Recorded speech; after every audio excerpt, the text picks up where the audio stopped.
कालच्या ब्लॉगमध्ये तर तुम्ही पाहिलंच असेल की मी त्याला दवाखान्यात घेऊन आली होती. तिथून पुढचा जो व्हिडिओ होता तो काढलाच नव्हता. तर तो काढला होता पण खूप मोठा ब्लॉग झाला असता म्हणून मी तो टाकलाच नाही. घरी आल्यानंतर ना अंशला थोडंसं खाऊ घातलं, छान अशी औषधं वगैरे पाजली आणि त्याला झोपून दिलं, कारण रात्रभर त्याची झोपच झाली नव्हती. झाडाला खूप छान असं जास्वंदीचं फूल आलं होतं, पण सकाळी अंशच्या गडबडीत मी पाहिलंच नाही. यायला खूप वेळ झाला होता. सकाळची तर देवपूजा राहिलीच होती, पण त्या फुलाकडे बघून खूप वाईट वाटलं, कारण स्वामींना ते फूल माझं घालायचं आजचं राहूनच गेलं.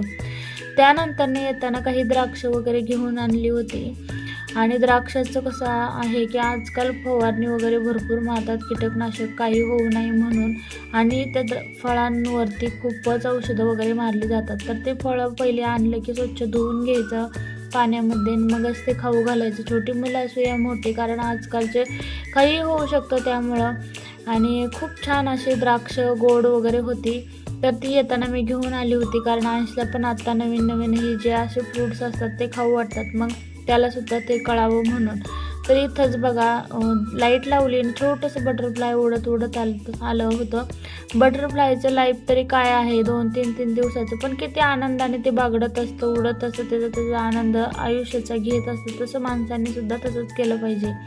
येतानाच चिकन घेऊन आली होती, कारण चिकनच्या दुकानासमोरूनच मी येत होती, तर अंशचं चाललं होतं चिकन 65 खायचं. तर त्याचे काही एवढे व्हिडिओ मला काढायला जमलेच नाही, कारण आल्यानंतर मोबाईल चार्जिंग वगैरे आणि घरातली भरपूर सारी कामं राहिली होती. तर म्हटलं चला थोडंसं बिर्याणी करूयात. आणि इथं बघा त्याचं सकाळी कसं दिसत होता, आता बघा आता त्याचं सगळं व्यवस्थित झालं होतं. छान असं मस्ती वगैरे करणं चालू होतं आणि त्याचं ते एकटा खेळत होता. माझं आपल्या इथं बिर्याणीची तयारी चालू होती. छान अशी चिकन शिजवून घेतलं होतं आणि बिर्याणीची तयारी करून घेत होती, कारण भूक पण खूप जोराची लागली होती. सकाळी फक्त वरचं खाऊन नाश्ता झाला होता. तर अशा प्रकारे बघा मी छोटासा माझा हा मिनी ब्लॉग आहे. कसा वाटतो कमेंटमध्ये नक्की सांगा.